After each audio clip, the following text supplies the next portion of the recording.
I'm making my most luxurious Persian knife. In the last episode, I made a beautiful piece of pure nickel Damascus, but there's a problem. It won't harden on its own. So today I'm taking a risk, adding 1080 for the edge and hoping this Persian blade turns out the way I see it in my head. Let's get to the forge.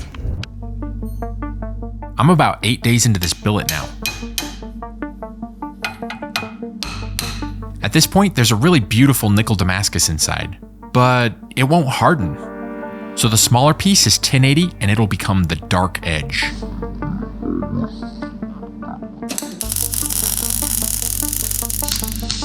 I cut up some 1084 as filler, but I'm not totally sure that was the right call.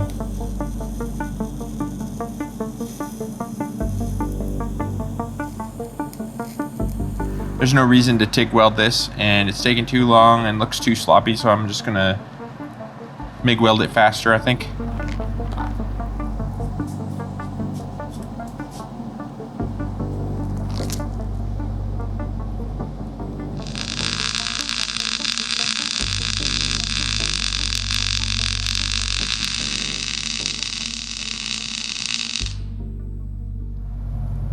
Now it's ready to be forge welded. All right, here we go.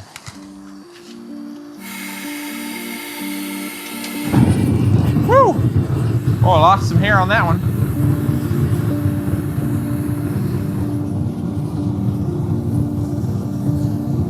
Now I'm gonna let that heat up for about 15 minutes.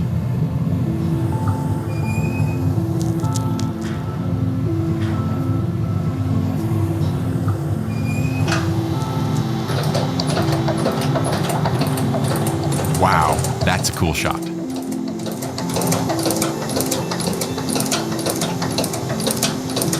I'm gonna do several light passes to forge weld the bars together.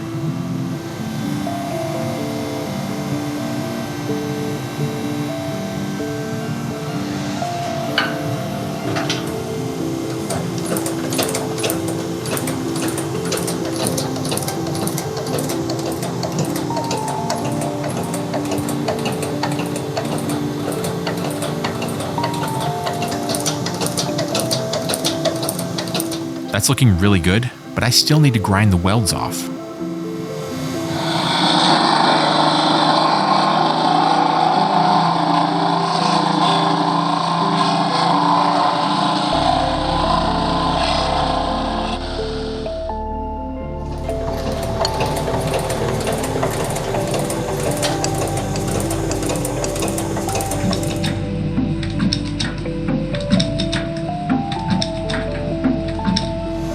That sheet metal is completely gone from the sides of the billet. I didn't even grind any of it off on purpose or anything. I think most of it's ended up right down there as scale.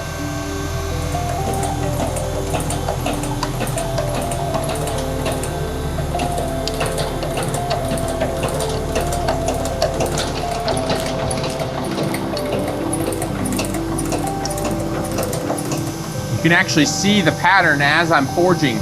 That nickel is exposed and it's scaling up differently than the rest of the steel, so you can see the pattern right there. I'm really close to actually turning this Damascus into a Persian-shaped blade now. The other day, I was talking with my mom, and she told me she'd been getting up to 3 calls a day. They were from strangers, people who knew her name and way too much about her. Turns out a lot of that information lives on data brokers' sites. They're companies that collect, package, and sell your personal data without you ever really knowing it's happening. And once it's out there, it can be used for spam, scam, identity theft, stuff that hits a lot closer to home when it's your own mom. Since I already have the Incogni Family Unlimited plan, I was able to get her set up at no extra cost. What I like is Incogni reaches out to data brokers on your behalf, sends the removal requests automatically, and keeps following up to make sure your information stays off those lists. And with their custom removal feature in the Unlimited and Family Unlimited plans, if you find a specific website exposing your personal information, you can send them the link, and their privacy experts will get it removed for you. You're not left trying to fight those sites on your own. So if you want to take more control over your own personal information or help protect someone in your family, go to incogni.com/Royer and use code Royer for 60% off. And if you're watching on TV, you can just scan the QR code with your phone or head to incogni.com/Royer and use code Royer for 60% off. Thank you, Incogni, for sponsoring this video. I like grinding a small mark where the tang starts. It helps me find it later.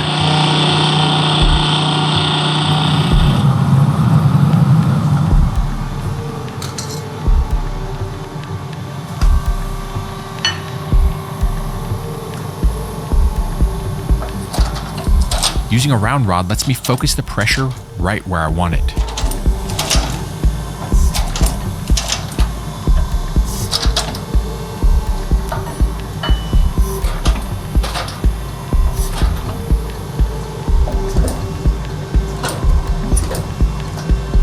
I'm watching closely for cracks.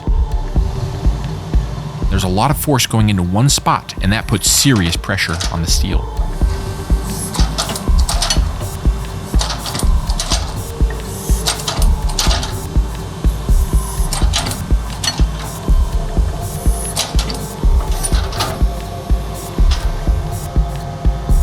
One and just over a quarter. I mean, 2 and just over a quarter. So that's good.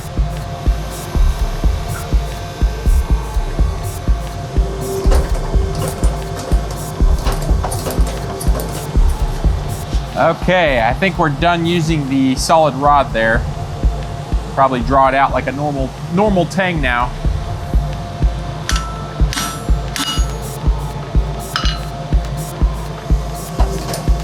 It's starting to look like something now.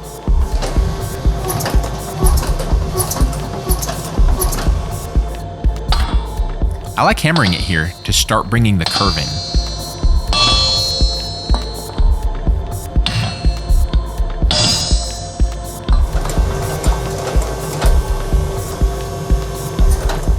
Need to bend it way down and bend the tip of it down too.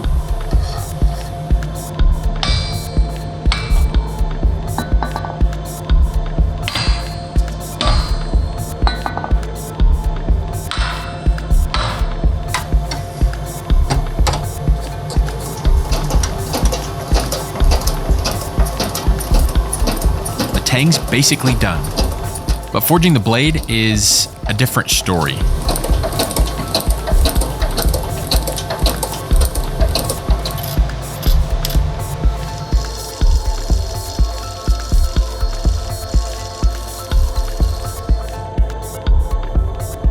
I had the hardest time hammering the curve in the blade. It took me a few hours.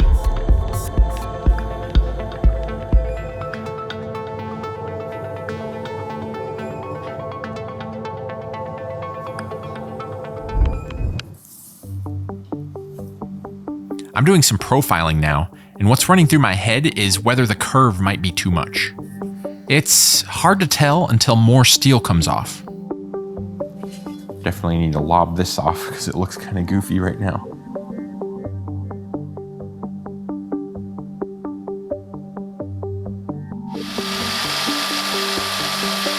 I really enjoy this bandsaw setup my dad built.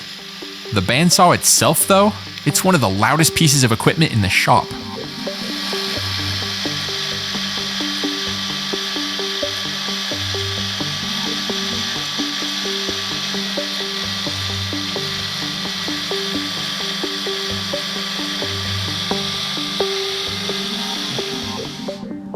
That looks goofy.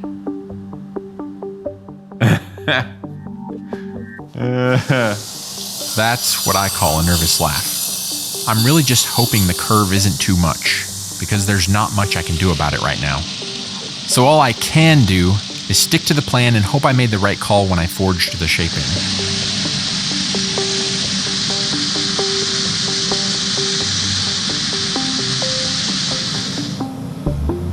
I use the surface grinder to get everything flat. That'll set me up well for the next step.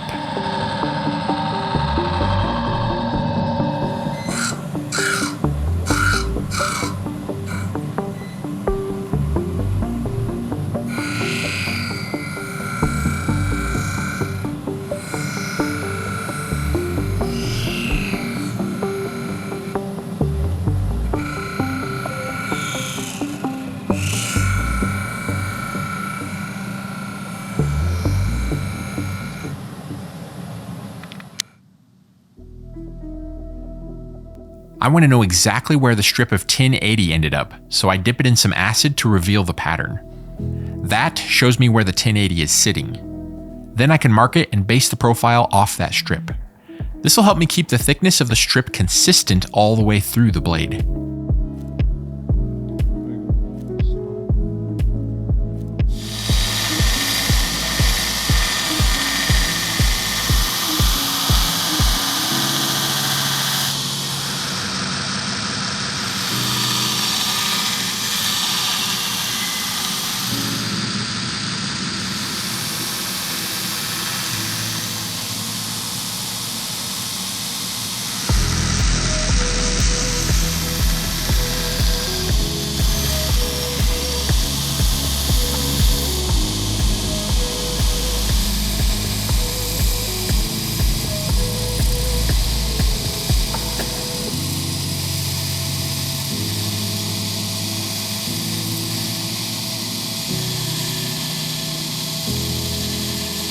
The profile's looking really good now.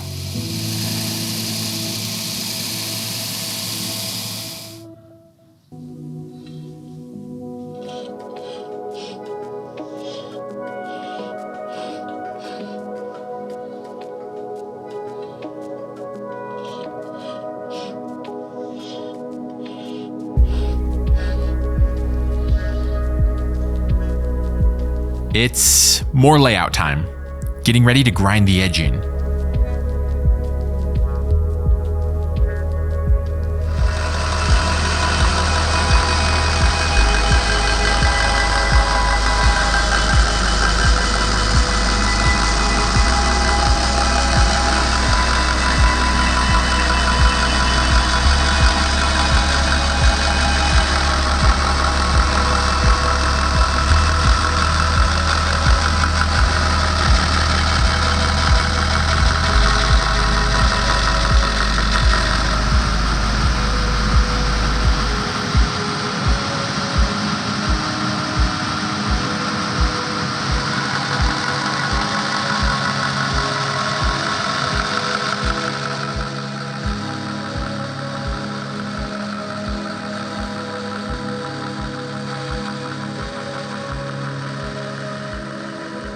That's looking really cool.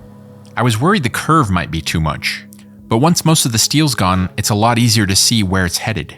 And without a doubt, it's looking amazing.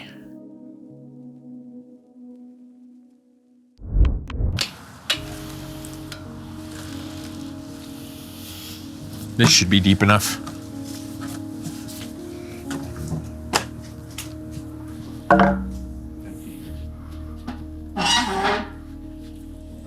I'm getting ready to quench. My old quench tank's too small for a knife this big, so I dump the oil into the sword tank instead.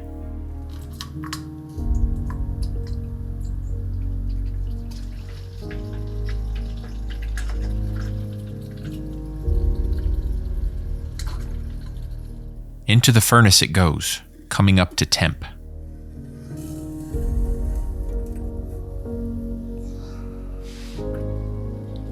I like warming the oil up first.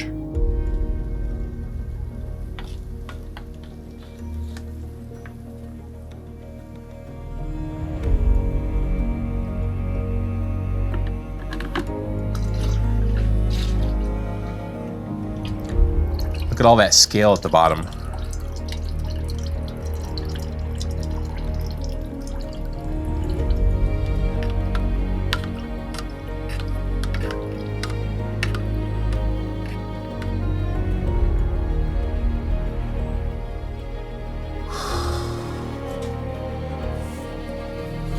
Oh, it's hot.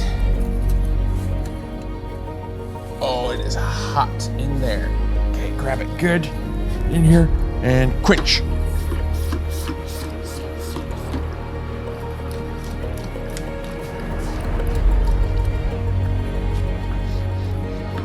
Oh, I hope it didn't crack.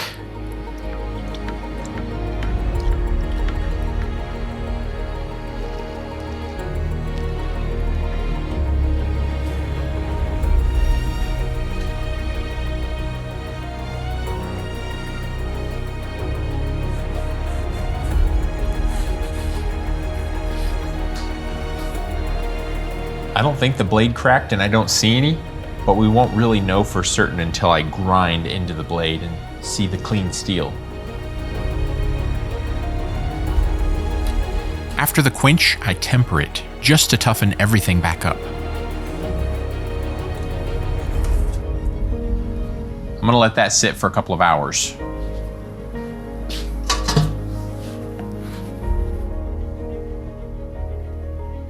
That's looking really good. Now it's ready for some serious shaping on the grinder.